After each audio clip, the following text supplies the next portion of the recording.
Hi, this is Jorge, and in this video, I'm going to show you two ways that you can get your project started with Git.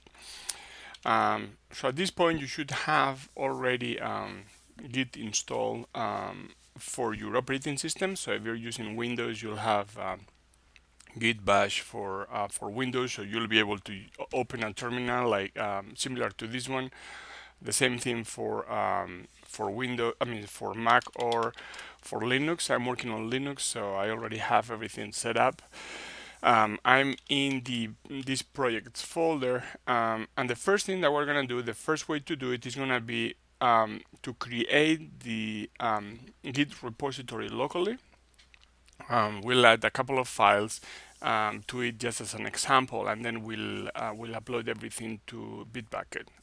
So let's do it this way. And in the second way will be we'll create first the repository in Bitbucket, and then we'll clone it to our local machine, and then everything will be set up to continue development with the local and the remote repository. So the first thing I'm gonna do is I'm going to create a directory that is going to host our project, right? So I'm going to call this git test, right? So I remember to delete it later, and I move into that directory using the change command, um, change directory command. If you are unsure of what a command does or what are the switches that it could take, just look at the man page for that command. Like in this case, it says there is no man for cd, but there is man for print working directory. So we're in this new folder that it is completely empty at this point. So the first thing that we're gonna do is run the git init command, right? Which is just initializes the directory. At this point, we have only the .git directory that contains all of the files that Git needs to manage this repository. So it's empty. We don't have anything here. Let's add the first file, which should always be a README file. So we'll just say this is a test project. We save it and we exit. Right now, if I run git status, I see that that's the only file that I have. So I'm going to add it. I say add this README, right, and I add a message to know why I added this. By the way, in the previews up here, you see, this tells us what it was not staged at that point. If I run git status again, now I see the changes that are staged to be committed, right? So I do the committing now with the message that I said, initial readme commit, right? And now I look at the log, and that's the only commit that I have. Depending on the platform that you're using, if you execute git k, it will open up this GUI, to show you everything that is going on. There is nothing to see at this point right now. There is only one commit, but later, as you keep working on this on a project, you'll see here how you have the different commit, the different branches, how they all are related to each other, and so on. These are the commit messages, and here it tells you what files have been committed and the difference between the files. Real quick, talking about differences, if I update the README file, I could add here something at the end that says this is a test project.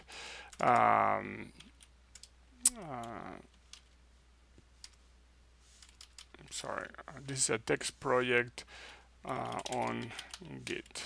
Okay, so now if I run git diff, it's showing me the difference between the two files. In this case, there is only one line in red with the minus sign is showing me what it was, and now it's showing me what it is with the plus sign, right? So again, this isn't ready to be committed. So the first thing that we do is we add it.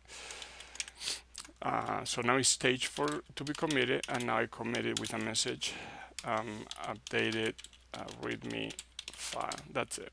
Okay, now at this point we haven't added the .git ignore file that we've said is so important. So Git doesn't track files that should not be tracked, like really large intermediate or build files generated by Visual Studio, by Unreal, or any other IDE, right? So let's do that real quick. We create a git ignore file, and we said we want to ignore all of the files that have the .delete me extension. This is a silly example, right? But that's what it is now. So if I create a file and I name it test.delete me, and I run git status doesn't see this file because the git ignore file is already there.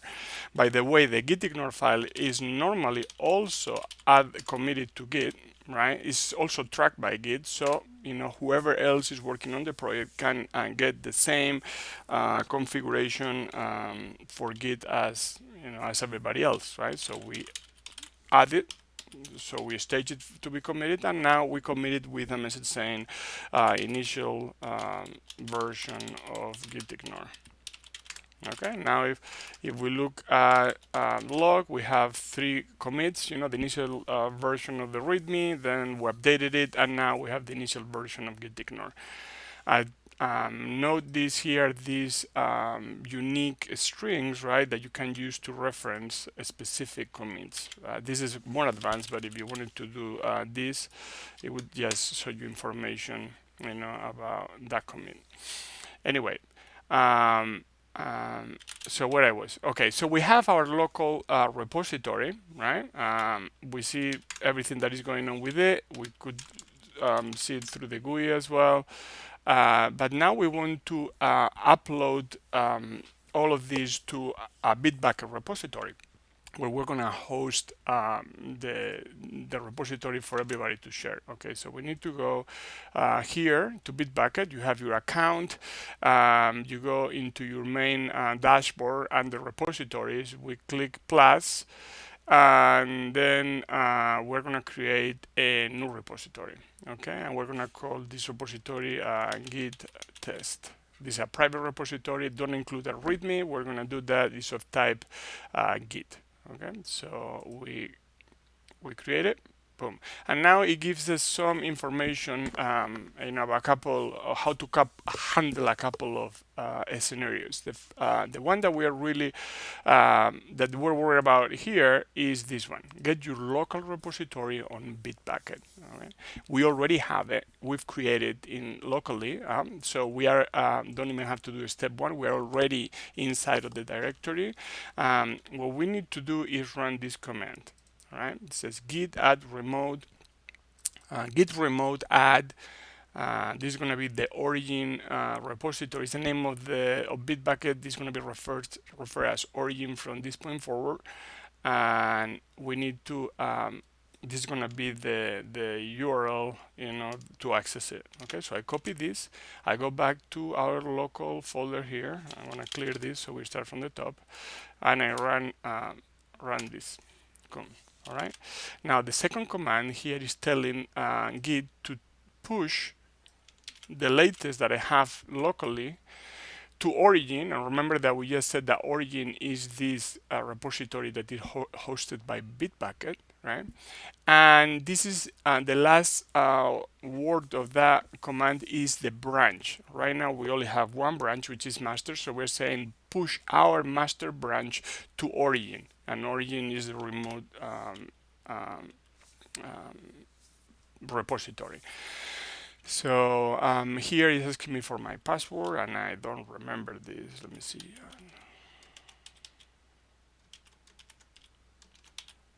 Okay, did that work? No. Okay, let me try again.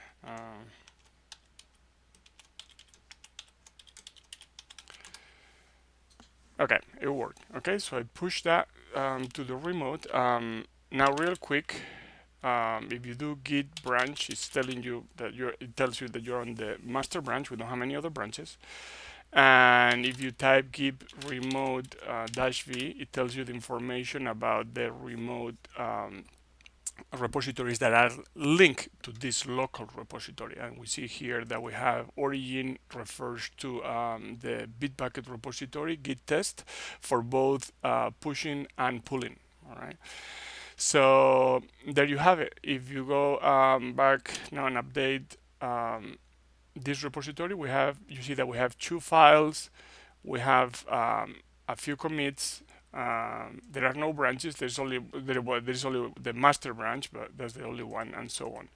So that's the first way to get our code into Bitbucket. The second one, I'm gonna go back down here, right, and I'm gonna go to the main dashboard again under repositories, and now I'm gonna create a repository,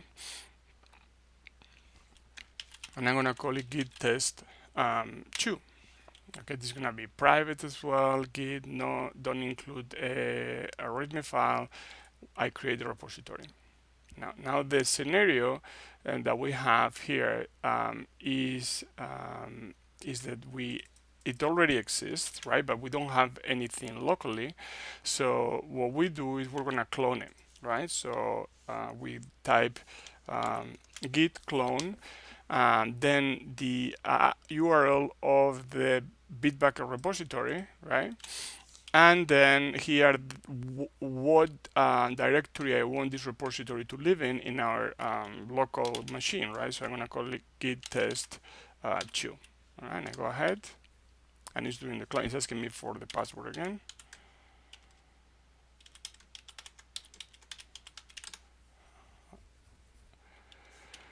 Okay, so we're here.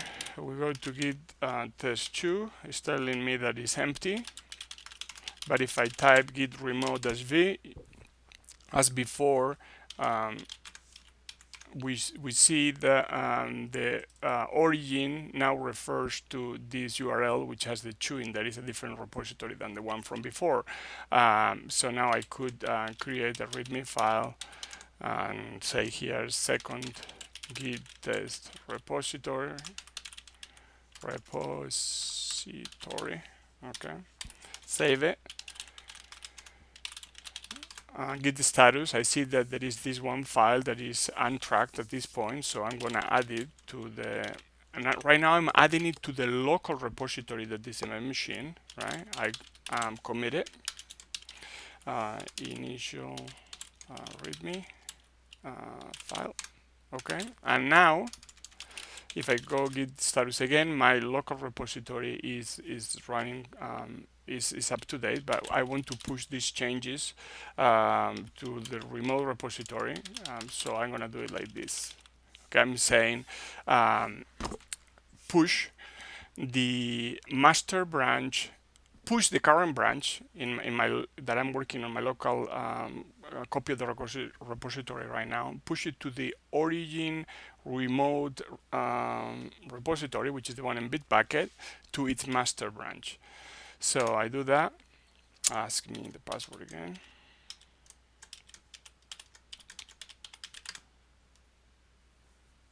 Okay. Everything is good now. If I go here and I update, right, I see that we have this file. There is only one commit, and there is only one branch. Okay, so this is 2 ways to link your local repository to Bitbucket.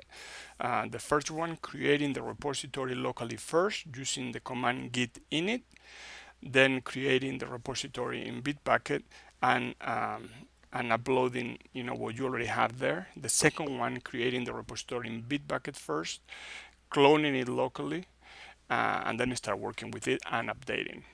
All right, thank you.